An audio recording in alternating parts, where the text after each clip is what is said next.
dalam bingkai sistem koordinat, di mana sumbu tegak menunjukkan harga per unit dan sumbu datar menunjukkan jumlah barang. Kenaikan permintaan dicerminkan oleh.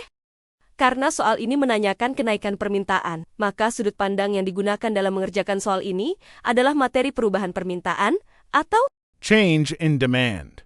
kita bahas opsi jawabannya, mulai dari opsi A ya. Apakah kenaikan permintaan dicerminkan oleh pergeseran kurva permintaan ke kiri bawah? Kita coba lihat kurva di bawah, yang sebelah kiri ya. Awalnya kurva permintaan ada di posisi D. Lalu kurva permintaan bergeser ke kiri bawah. Artinya adalah penurunan permintaan menyebabkan terjadinya penurunan jumlah barang yang diminta. Jadi sudah jelas ya, bahwa bergesernya kurva permintaan ke kiri bawah menyebabkan kuantitas barang yang diminta menjadi turun, dalam bahasa lain disebut sebagai decrease in demand. Terus, sebabnya apa ya? Nah, contoh logisnya adalah ketika penghasilan turun, karena turunnya penghasilan bisa menyebabkan daya beli juga turun, jadi permintaan barang juga ikut turun deh. Untuk penyebab lainnya, kalian bisa cari sendiri dengan kata kunci penyebab bergesernya kurva permintaan. Lanjut, opsi B. Apakah kenaikan permintaan dicerminkan oleh pergeseran kurva ke kanan atas? Cek kurva yang kedua ya.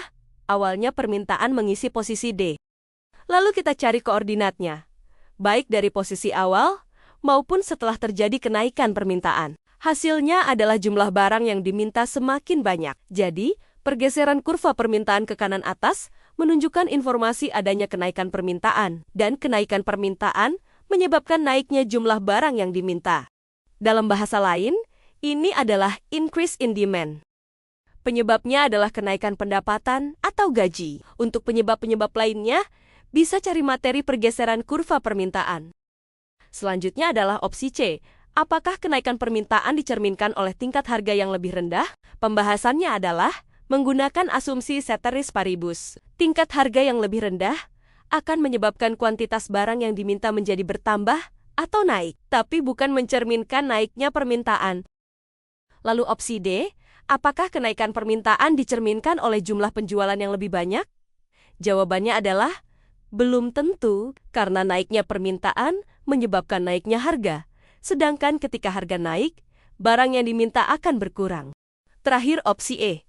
Apakah kenaikan permintaan dicerminkan oleh pergerakan ke atas sepanjang kurva yang sama? Ini adalah asumsi ceteris paribus. Pergerakan kurva permintaan ke atas menyajikan informasi bahwa kuantitas barang yang diminta menurun, disebabkan oleh naiknya harga barang. Dari 5 pilihan yang sudah kita bahas bersama, maka jawaban yang paling tepat untuk pertanyaan ini adalah opsi B, yaitu kenaikan permintaan dicerminkan oleh pergeseran kurva permintaan ke kanan atas.